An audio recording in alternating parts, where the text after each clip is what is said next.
증시가 나흘 만에 혼조세로 돌아섰습니다. 가장 큰 관심을 모았던 미국 노동부의 8월 고용지표 악화가 시장 심리를 냉각시켰습니다. 실업률이 7.3%로 낮아졌지만 이는 구직활동 감소에 따른 허술하는 분석이 강했고 오히려 8월 비농업 취업자 수 감소와 6월에서 7월 수치 하향 조정이 악재로 작용했습니다. 하지만 이로 인해 연준의 양적 완화 규모 축소 우려가 줄어든 것이 지수 하락을 막아냈습니다. 다우지수는 0.1% 내린 반면 나스닥 지수와 S&P 500 지수는 각각 0.03%, 0.01% 상승했습니다. 유럽 증시가 또다시 상승했습니다. 고용지표 부진에 따른 연준의 양적 완화 축소 우려와 시리아를 둘러싼 미국과 러시아 갈등 악재를 누그러뜨렸습니다. 유럽 지역에서는 영국 7월 제조업 생산이 예상에 부합했지만 독일의 산업 생산은 뜻밖의 감소세를 보였습니다. 영국은 0.23% 올랐고 독일과 프랑스 증시도 각각 0.49%, 1.06% 상승했습니다. 지난달 미국의 고용지표가 시장 전망에 못 미치는 부진한 성적을 기록했습니다. 블룸버그 통신에 따르면 미국 노동부는 8월 비농업 부문 취업자 수가 전월 대비 16만 9천 명 증가했다고 발표했습니다. 이는 시장 전망치인 18만 명 증가를 밑도는 수치입니다.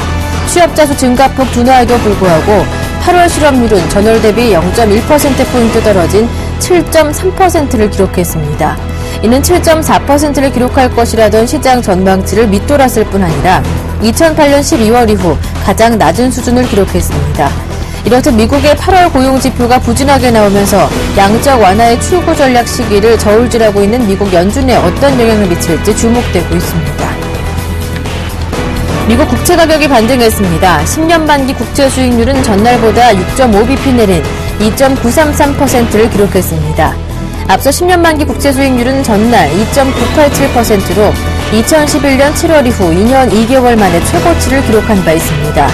30년 만기 국채 수익률도 전날 대비 2.5bp 내린 3.863%를 나타냈습니다. 이 같은 미국 국채 가격의 반등은 8월 고용 부진으로 연준의 양적 완화 축소 시기가 지연될 것이라는 기대감이 있기 때문입니다. 그동안 연방준비제도의 양적 완화 조치를 지지해온 찰스 에반스 시카고 연방준비은행 총재가 인플레이션 상승과 경제 성장을 더 확인할 때까지 양적 완화 규모를 줄여선 안 된다고 주장했습니다. 올해 FOMC에서 의결권을 가진 보팅 멤버로 활동하고 있는 에반스는 경제 전망상으로는 올 하반기에 양적 완화 규모를 축소하고 몇 단계에 걸쳐 이를 점진적으로 줄여 내년 중반쯤 중단할 수 있을 것이라고 말했습니다. 또 실업률이 6% 아래로 내려가기 전까지는 기준금리 인상도 해선 안 된다고 덧붙였습니다. 현재 연준은 실업률 6.5%, 기대 인플레이션 2.5%를 금리 인상의 목표치로 제시하고 있는 상황입니다. 버락 오바마 미국 대통령과 블라디미르 푸틴 러시아 대통령은 5일에서 6일 러시아 상트페테르부르크에서 열린 G20 정상회의에서 만났지만 의견차를 좁히지 못했습니다. 푸틴 대통령은 6일 기자들에게 러시아는 시리아의 군사장비 판매를 계속할 것이며 미국이 군사공격을 감행하면 시리아 지원에 나설 것이라고 밝혔습니다. 오바마 대통령은 미국의 시리아 공습이 러시아의 반대로 인해 영향을 받지 않았다는 점을 분명히 했습니다. 푸틴 대통령은 양 정상의 견해는 달랐지만 회담 자체는 건설적이었다고 말했습니다. 안녕하세요. 굿모닝 대박예감 김보람입니다. 새로운 한 주가 시작됐습니다. 이번 한 주는 오늘 밤 미국의 의회가 개원하는 가운데 시리아 공격 결의안 처리 문제가 글로벌 증시와 국내 증시에 가장 크게 영향을 줄 것으로 보입니다.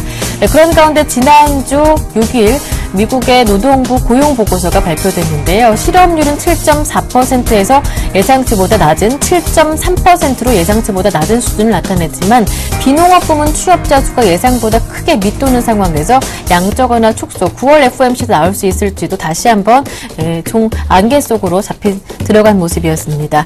자, 그런 가운데 지난주 금요일장 글로벌 증시 어떻게 마감됐는지 먼저 정리를 해보고요. 한 주간의 흐름도 미리 살펴보도록 하겠습니다. 굿모닝 대박예감 지금부터 1부 출발합니다.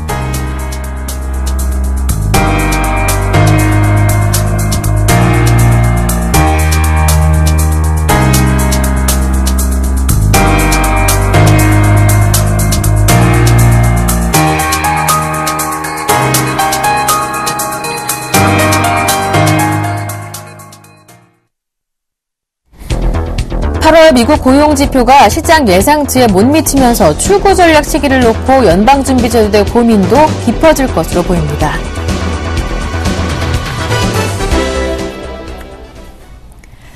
네, 글로벌 이슈 자세하게 진단해보면서 글로벌 증시 마감 소식까지 함께 살펴보겠습니다. 레이크쇼 인베스터스의 이현민 이사님 모셨습니다. 안녕하세요. 안녕하십니까.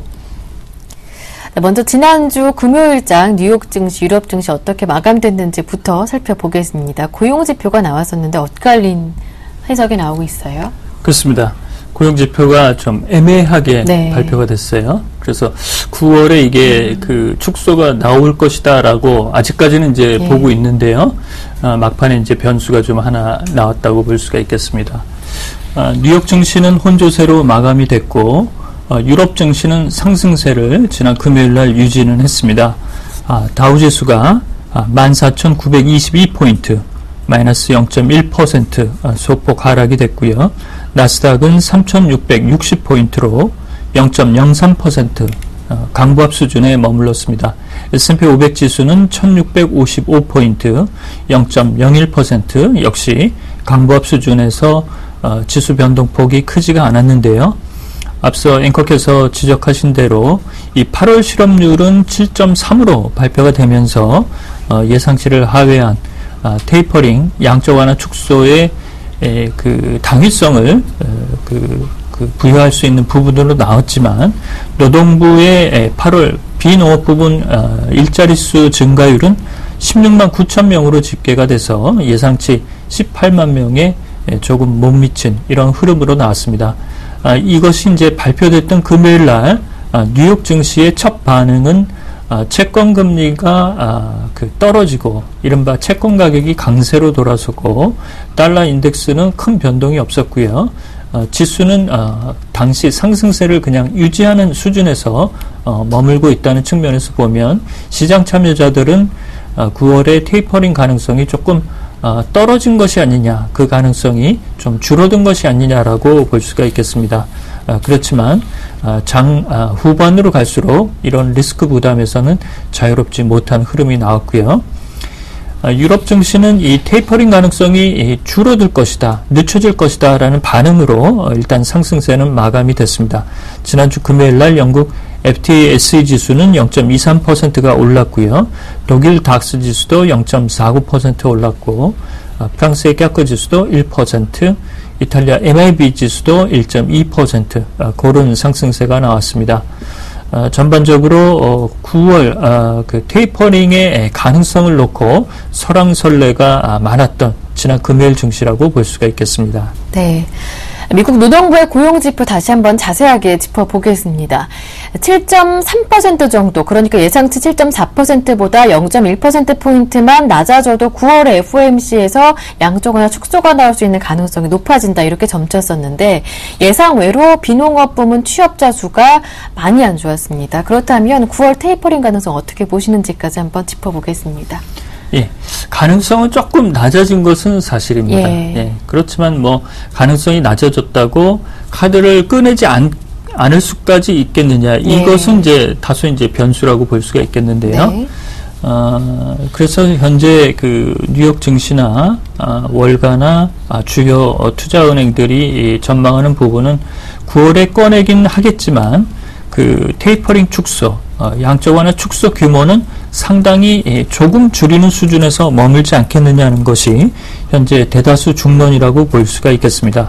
그렇지만 그 파이낸셜 타임스나 BNP 파리바 등 뉴욕의 바깥에서는 이른바 이런 부분을 좀 커우셔스, 조금은 조심스럽게 보는 부분도 있어서 9월이 아닐 수도 있다라는 의견도 점차 많아지고 있는 부분도 함께 현재 나타나고 있는 상태입니다.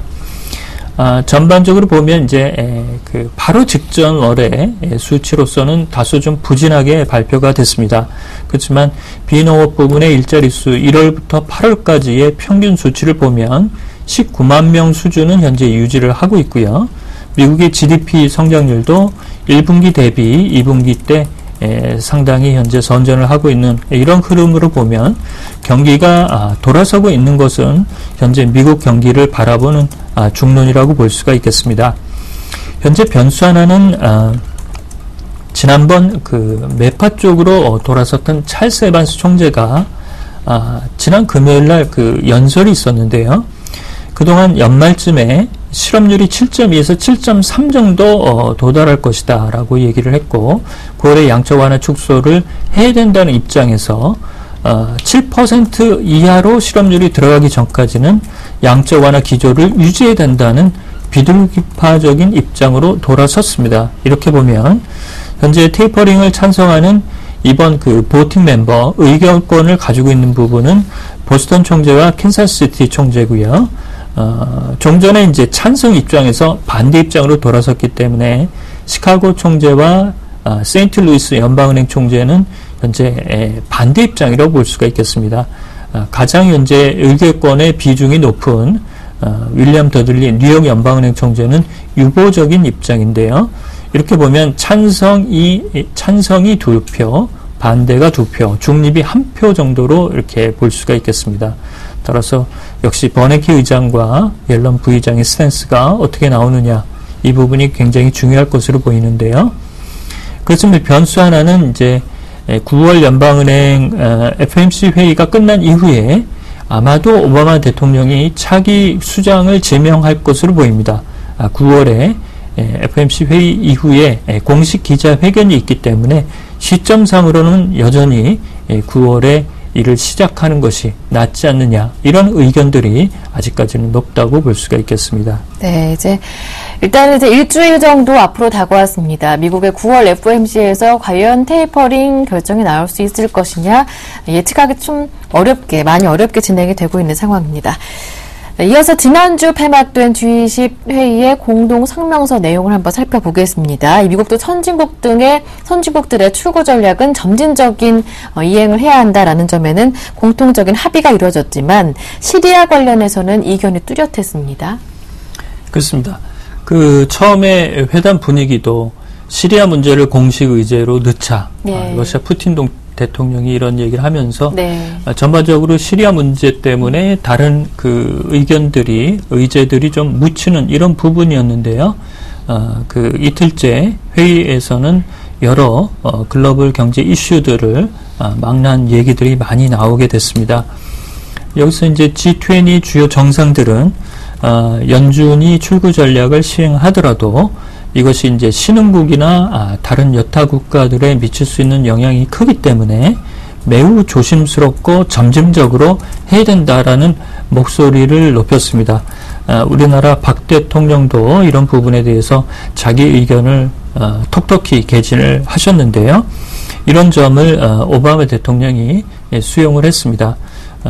그래서 점진적으로 아주 횡보를 시장을 잘 살펴가면서 하겠다, 이렇게 얘기를 했는데요. 그렇지만 G20 정상들이 출구 전략에 어쩌면 이제 비준을 해줬다, 이렇게 볼 수도 있기 때문에 출구 전략으로 가는 이런 방향성은 G20 정상들도 이제는 좀 공감대가 형성된 것이 아니냐, 이렇게 볼 수가 있겠습니다. 또한 지난번 G20 회담 때도 얘기가 나왔었던 브릭스 국가들이 1,000억 달러 규모의 외환 준비 자본금을 공동으로 마련하자, 이 부분도 구체적으로 조금 더 얘기가 좀 진전이 됐고요. 시리아 공습 문제를 놓고서는 회담 이틀째로 갈수록 반대하는 국가들이 좀 많아져서 오바마 대통령이 다소 외교전에서는 푸틴 대통령에 조금 밀리는 이런 양상이 좀 나왔습니다. 역시 이제 러시아가 회의를 개최한 호스트 국가고 이런 분위기도 좀 영향을 미쳤다라고 볼 수가 있겠는데요. 따라서 이번 주 중에 빠르면 나올 수 있는 유엔의 화학무기 사용 조사 보고서, 이 내용이 만약에 사용한 것으로 만약에 발표가 된다면 오바마 대통령이 시리아 공습을 단행하는 데 상당한 힘을 얻을 것으로 관측할 수가 있겠습니다. 네. 네, 이제 현지 시간으로 9일이면 미국의 의회가 개원하게 됩니다. 시리아 공습 결의안 관련해서 상원 표결이 먼저 이루어지게 되고 이어서 하원 표결이 이루어지게 되는데요. 앞서 외부에서도 상황을 살펴봤었는데 내부에서도 이탈표가 많아질 것이다. 난항이 예상되고 있어요. 그렇습니다. 오늘 이제 저녁 시간으로 이제 개원이 되는데요. 네. 예상보다 표결 시간이 조금 늦춰지는 것 같아요. 그래서 9일 오늘 이제 표결 처리가 지지난주까지는 예상이 됐지만 상원은 11일, 하원은 주말께 이렇게 현재 나오고 있습니다. 하원이 다소 현재 미지근하게 반응을 하는 부분은 역시 이제 유엔 쪽의 조사 결과 보고서를 좀 보겠다라는 심사가 좀 많다라고 볼 수가 있겠고요. 공화당은 현재 미국의 국민들 60% 이상이 좀 반대를 하고 있다. 이 군사작전에 대해서 반대를 하고 있다는 점을 좀 불편한 신기로 들고 있습니다.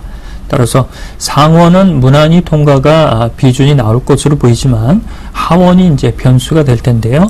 만약에 하원에서 부결이 된다고 한다면 다소 좀 시끄러울 것으로 보이고 있고 재표결을 통해 이를 어떤 식으로도 인준을 받아야 되는 형식이 오바마 대통령으로서는 좀 부담이라고 볼 수가 있겠습니다. 역시 유엔의 보고서 문제가 어떤 방식으로 흘러갈지가 이번 주 뉴욕 증시의 이 시리아 공습 문제에 따른 변수가 될 것으로 볼 수가 있겠습니다. 네. 마지막으로 이 호주 총선 빠르게 짚어보겠습니다. 6년 만에 정권 교체에 성공했다고 하던데요. 그렇습니다.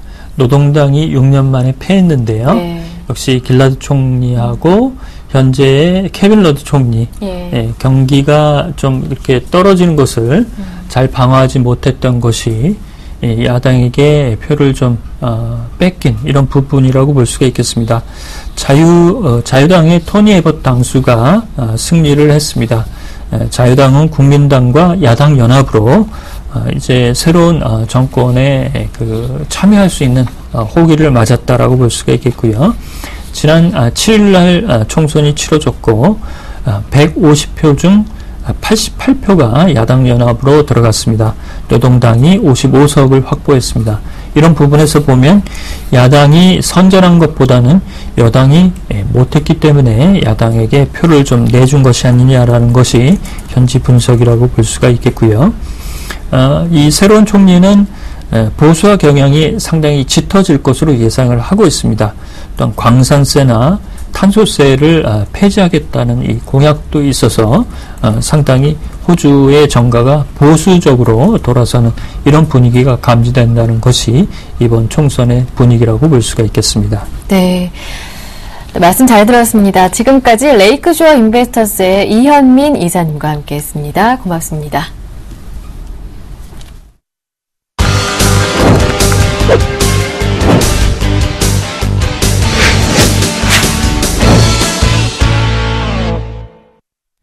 김용준의 골드박스 시간 곧바로 이어가겠습니다. 샘플러스 김용준 전문위원님 전화로 연결해 보겠습니다.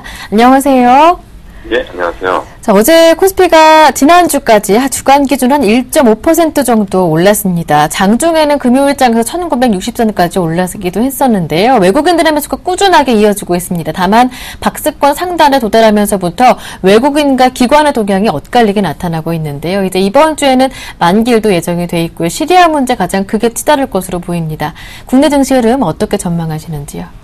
예, 대부분들 지금 느끼시겠지만은 상당히 좀 강하다. 그리고 예상보다 강하다. 조금 이해가 안 가는 반응들이다. 사실 이제 금요일날 같은 경우에도 외국인들이 굉장히 강하게 매수를 했죠. 굉장히 매수를 강하게 했는데, 사실 안에 내용들을 보니까 초대형주 위주의 어떤 장세 전망, 위주의 상승세만 나타나고 있고요. 오히려 이제 전체적인 어떤 투자 심리를 확산시키거나 참 장이 좋다라는 느낌을 받기에는 조금 어려운 흐름을 좀 보이고 있습니다. 그래서 이 장이 지금 진정으로 지금 상승장인지 아니면은 일부 종목에 국한된 어떤 집중화되는 대형주 위주의 장세인지, 그러면 대형주는 좀 계속적으로 올라갈 수 있는 건지 여러 가지 좀 의문들을 좀 남기고 있는 한 주가 아닌가 좀 생각이 듭니다. 그래서 이런 생각을 좀 해봐야 될 것 같습니다. 지난주에 장 마감했을 때 정말 외국인들이 왜 사는 거고 뭐를 사는 건지가 좀 궁금할 지금 상황이 좀 된 것 같습니다. 그러면 외국인들이 지금 왜 사고 무엇을 사는 것들이 앞으로도 지속될 건지 아니면 이것이 변화될 건지 이런 걸 좀 생각을 해봐야 되는데요. 정확하게 거래일수 기준으로 정확하게 10거래일, 그러니까 8월 23일부터 8월 26일 뭐 요때를 기점으로 해갖고 외국인의 수급이 급격하게 변화가 됐습니다. 그래서 이제 정확하게 거래일수로 10거래일 동안 외국인들이 3조 2천억이라는 어마어마한 자금을 지금 사들어왔는데요.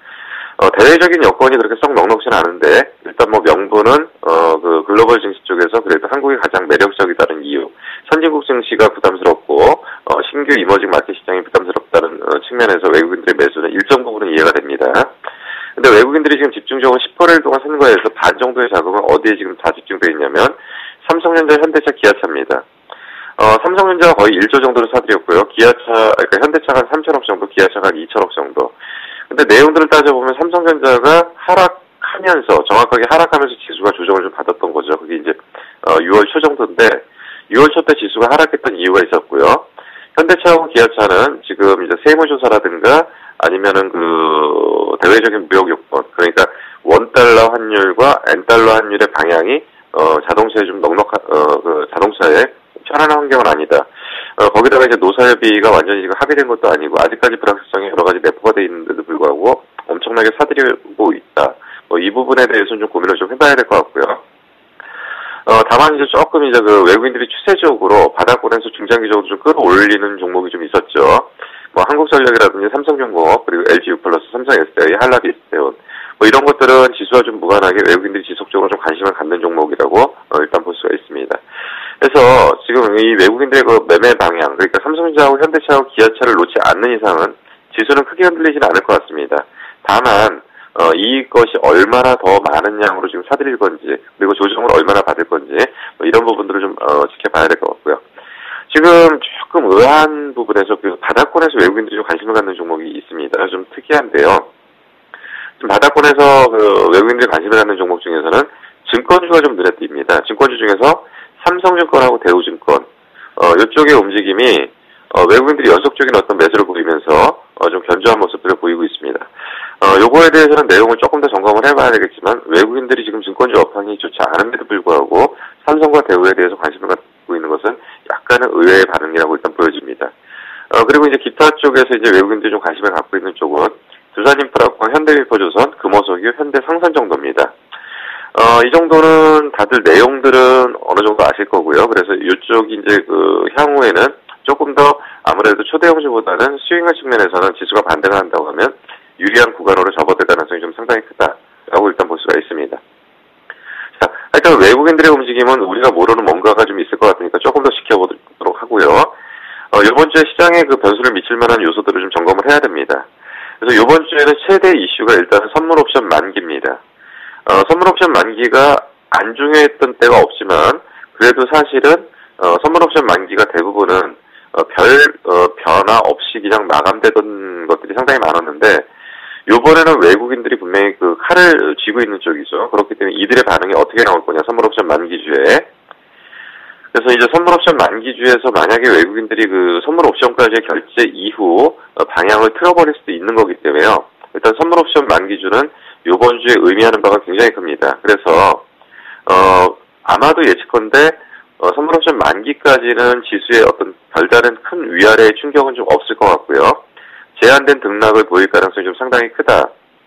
그렇지만 선물 옵션 만기 이후면은 이들이 이제 웬만큼 청산을 해놓고 다시금 어떤 방향을 좀 우리한테 혼란을 줄 가능성이 좀 크기 때문에 옵션 만기 이전과 만기 이후로 나눠서 좀 대응 전략을 좀 짜봐야 될 필요가 좀 있을 것 같습니다. 거기다가 이제 이번 주 목요일을 지나면서부터는 그 추석에 대한 그 개인적인 어떤 추석 자금 수요가 좀 집중될 가능성이 있는 부분도 좀 문제가 될 것 같고요. 그리고 이제 시리아 공습, 미국이 이제 공습 가능성이 지금 이제 구체적으로 이제 제기가 되고 있는데 이 부분이 실질적으로 터진다라고 하면 장에서는 굉장히 부담 요소를 좀 작용할 가능성이 있다. 그래서 이제 대부분 이제 그 주 초 강세, 주 후반 약세 정도를 많이 논하는데 아마도 이러한 부분들이 확대될 가능성이 있고요. 이제 또다시 이제 이 부분이 이제 확대될 겁니다. 이제 경기 지표 후전과 유동성의 논쟁. 제가 이제 그 최근 들어 가장 강조드렸던 게 어떨 때는 경기 지표 호전이 지수의 상승을 견인할 때가 있고요. 어떨 때는 유동성 논쟁이 지수의 하락을 부추길 가능성이 있다. 근데 그것은 지수가 박스권 상단일 때는 유동성 논쟁이 문제가 될 거고요. 지수가 하단일 땐 경기지표 호전이 긍정적인 힘을 발휘할 가능성이 상당히 크다라는 말씀을 지금 반복드렸는데, 이제부터는 경기지표 호전이 시장에 반영돼서 올라오는 폭보다는 유동성 논쟁이 확대돼서 지수가 조정을 받을 가능성이 상당히 크기 때문에 유동성 논쟁에 대한 부정적 효과가 다시 확대되는 시기가 아닌가 판단을 할 수가 있습니다. 이상의 어떤 내용들을 가지고 이제 투자 전략을 좀 정리를 해보겠습니다.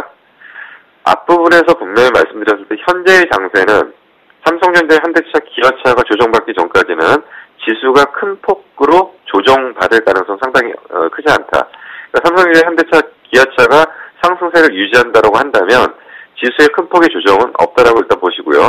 이쪽에 외국인들의 그 지속적인 매수가 들어오는지 보실 거고요. 다시금 이제 일 기준으로 1,000억에서 2,000억대의 매수세를 유지하던 외국인들이 다시금 4,000억, 5,000억대의 매수 규모를 확대시켰는데, 여기서 이 상태를 유지하는지 이 상태에서 이탈하는지를 좀 잘 보셔야 될 필요가 좀 있습니다. 그러면서 이제 삼성전자, 현대차, 기아차의 움직임을 좀 잘 보셔야 될 필요가 있고요. 그렇지만 지금 분명한 것은 이들의 종목이 추세 상승을 이끄는 주도주라고 보기는 어렵습니다. 그래서 주도주 부재는 아직까지는 이어지는 상태이고요. 대형주의 현재 순환매 정도로 이해를 하실 필요가 좀 있습니다. 그래서 여기서 이제 향후 우리가 좀 집중적으로 지켜봐야 할 게, 계속적으로 강조드리지만 외국인과 기관의 수급은 선물 옵션 만기 이유가 중요합니다. 기관 같은 경우에는 2,000포인트에 근접하면 근접할수록 펀드 환매에 대한 부담으로 시장에 매도를 할 수밖에 없는 부분이고요. 외국인 같은 경우는 선물 옵션 만기 이후에 유동성의 변화, 수급의 변화가 급격하게 나타날 가능성이 있다. 그래서 추세 변화 시점까지는 지금 점진적으로 대형주에 대한 비중은 지속적으로 줄여나가는 것이 맞을 것 같고요. 중소형주에 대해서는 조금 더 관망, 그리고 이 장이 조정을 받는지 안 받는지는 세 종목의 움직임과 외국인의 수급을 갖고 판단을 하시면서 현재의 장세는 선물옵션 만기까지 관망 장세로 대응하시는 것이 유리하리라고 판단이 됩니다. 네, 말씀 잘 들었습니다. 지금까지 김용준 전문위원과 함께했습니다. 고맙습니다. 예.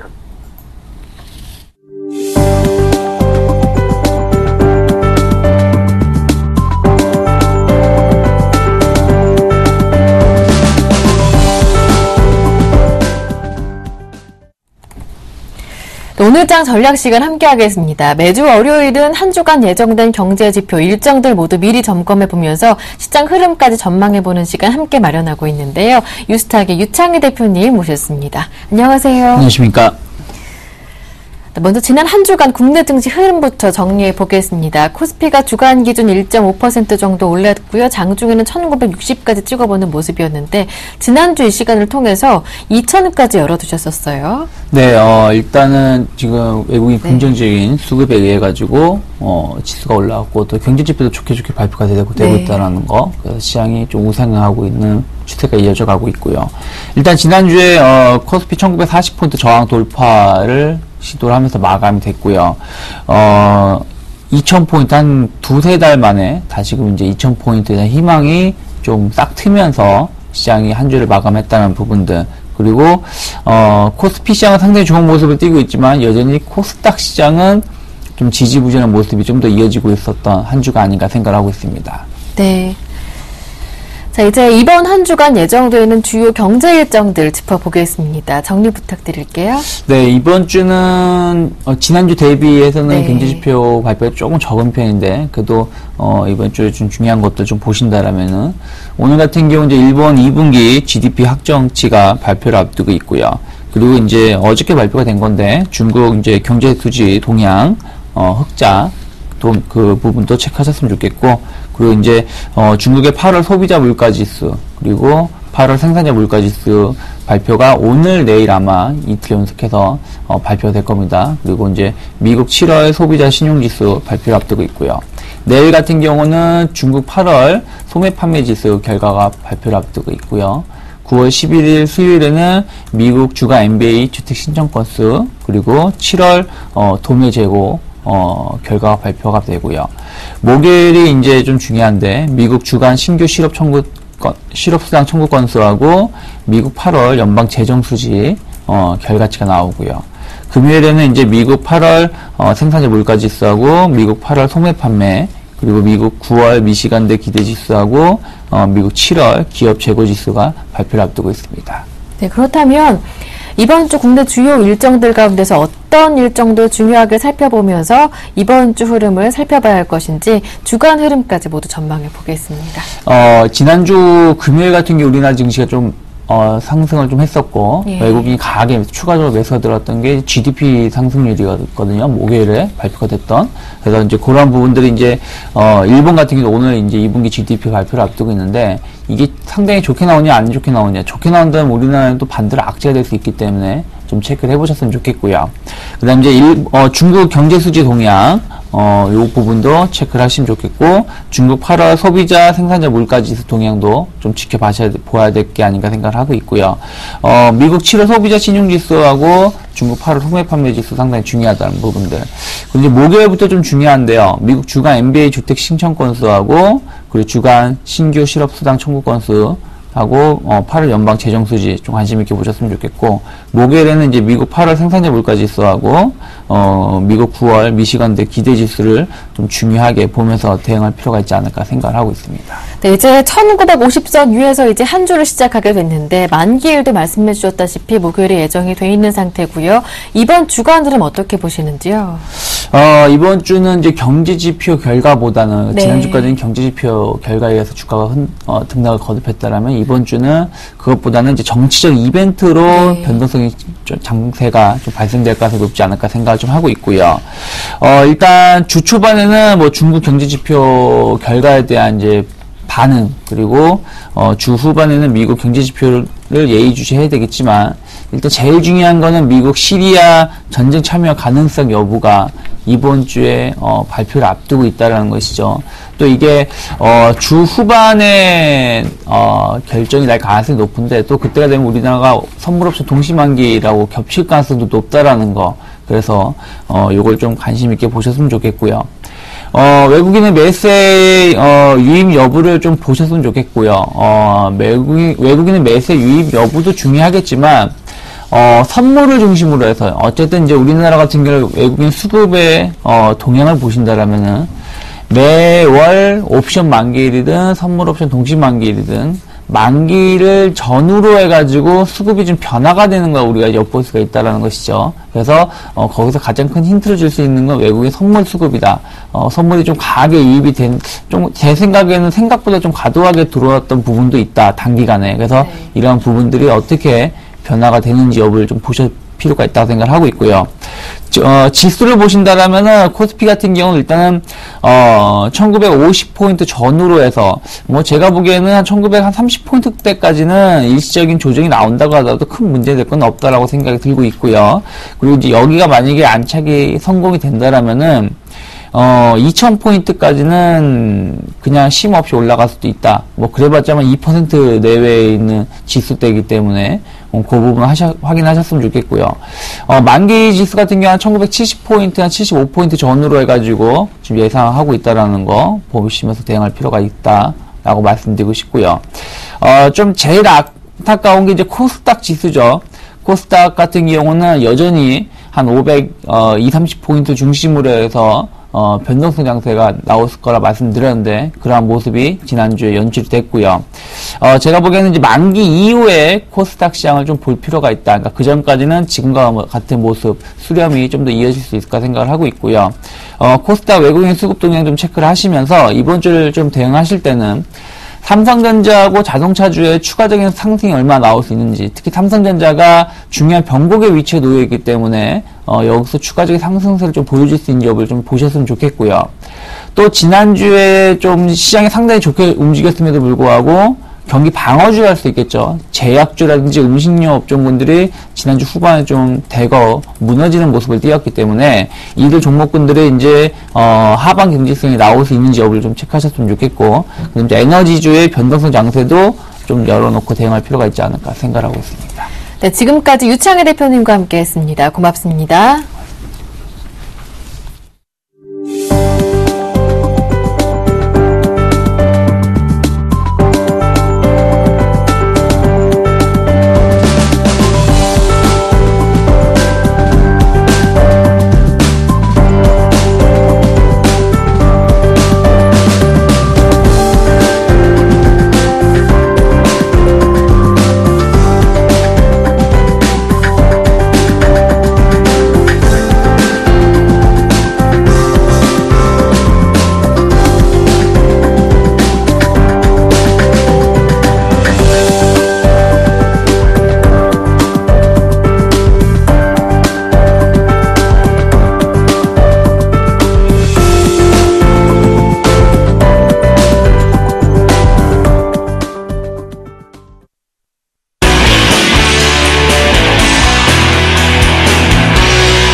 색다른 시각으로 글로벌 이슈 꼬집어보는 시간입니다. 김동섭의 일당백 시작하는데요. IM투자증권의 김동섭 이사님 모셨습니다. 안녕하세요. 네, 안녕하세요. 자, 김동섭의 일당백 그 첫 번째 라운드 지금 바로 출발합니다.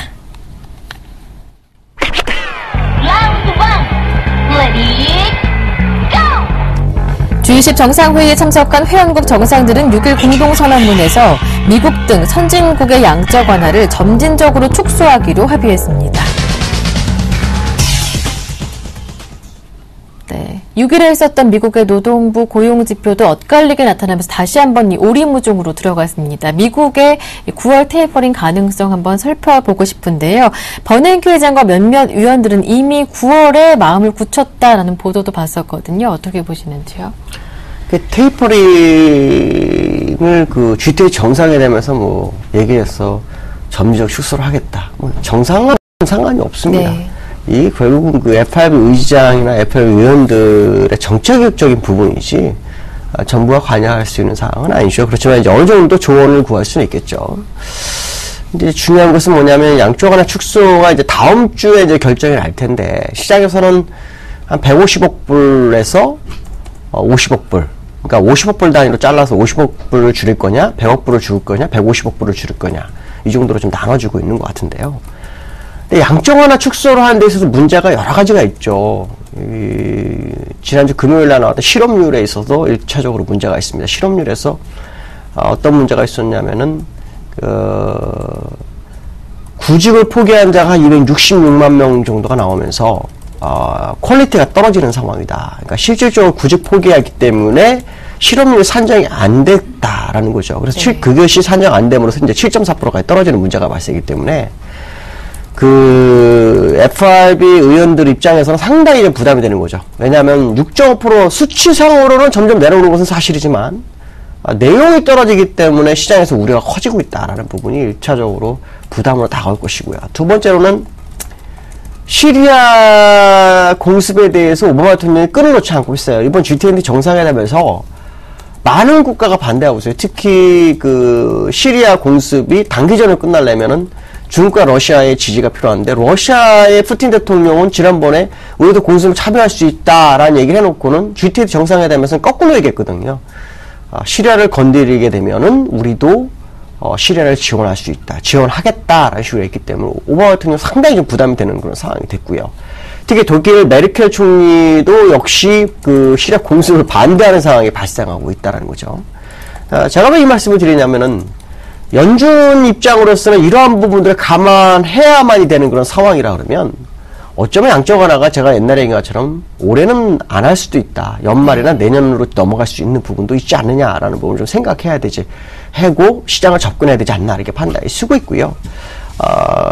양쪽 하나 축소에 필요한 인플레이션 역시도 요즘 낮은 상태라 그러면 결국에서는 FRB가 칼만 끄집어냈다가 다시 집어넣는 격밖에 안 된다. 그러니까 아무것도 얻지 못하는 그런 상황이라면 아마도 이번 FOMC에서 시장의 예상과 달리 양적 축소가 연장될 수 있다는 부분을 한번 생각해 봐야 될 것 같습니다. 네, 일단 축소를 하게 되더라도 한 100억 달러 정도로 규모는 축소될 것으로 보이고요. 일단 지금 현실적으로 실업률 문제도 수치상으로는 나아지고 있지만 질적인 내용적인 부분들이 개선되지 않고 있는 상황이고 시리아 문제까지 부담으로 작용하기 때문에 연내 FOMC에서 테이퍼링을 시작하기에는 조금 무리지 않을까라는 게 이사님의 의견이셨습니다. 이어지는 두 번째 라운드 지금 바로 출발합니다.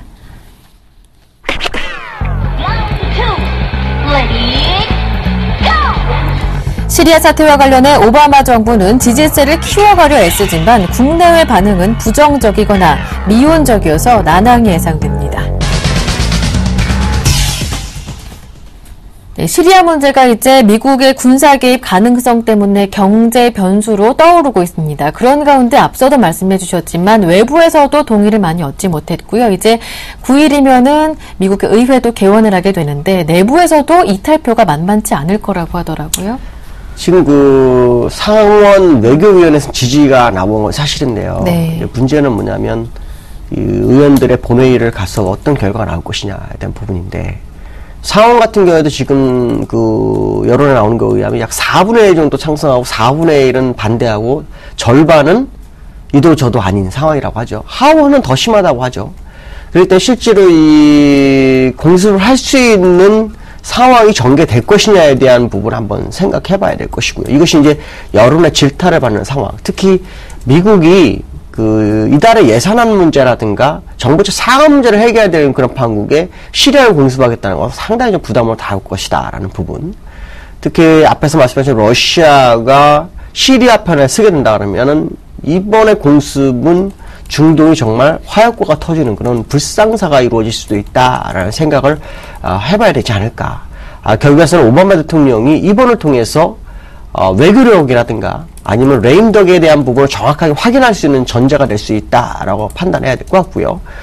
일편적으로 음모를 본다면 오히려 그 미정부에서는 9월에 있는 위기설들을 한 번의 패키지를 뛰어넘기 위한 전략 중에 시리아 공습을 선택한 것이 아니냐.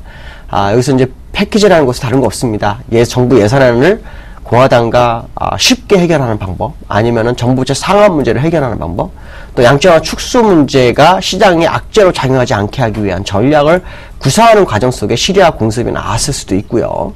두 번째로는 시리아 공습에 대한 부분이 사실 그 원자재 시장, 천연가스에 대한 문제가 상당히 있습니다. 이게 이제 러시아하고 관련됐기 때문에 러시아는 아마 발을 빼기 굉장히 힘들 것 같습니다. 러시아가 지난번 키프로스에서 자기들의 그 정치 자금을 한바탕 뺏기는 소동이 있었기 때문에 두 번째로 정치 자금을 만드는 곳 중에 하나가 바로 그 시리아를 통한 천연가스의 수출이기 때문에요. 아마 이 부분이 미국이 견제하는 부분, 또 미국을 계속해서 지지하지 않는 부분일 수 있기 때문에 아마도 오바마 대통령은 상당히 좀 힘든 상황이 전개될 수 있다. 그렇지만 이거 시간을 끌면 끌수록 우리가 생각했던 9월 위기설들은 점점 잠잠해질 수 있는 부분도 있다라는 생각을 한번 해봐야 될 것 같습니다. 네. 일단 러시아가 시리아 편에 서 있는 상황에서 공습이 시작된다면 그 사태는 걷잡을 수 없게 커질 가능성이 있고 내부에서도 상하원 일단은 표가 많이 엇갈린 상황이기 때문에 시리아 문제는 오래 장기전으로 이어갈 수 있을 것 같은데 이렇게 될수록 일단 양적완화 문제에 대해서는 조금 더 9월에 나올 가능성, 빠른 시일 내에 나올 가능성 좀 나중으로 미뤄볼 수도 있겠다라는 전망까지 들어봤습니다. 이어서 마지막 세 번째 라운드 출발합니다.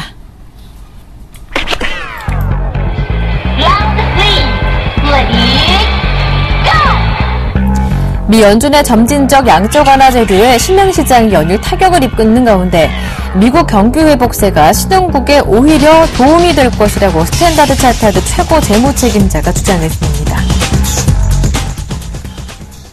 네, 리처드 매딩스의 주장이었습니다. 미국의 경기 회복세가 신흥국에는 오히려 도움이 될 것이다라는 주장인데 어떤 내용입니까?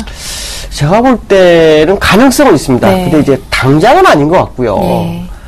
당장의 입장은 이제 결국 그 통화, 저리로 가지고 왔던 자금이 빠져나가면서 위기는 올 수 있습니다.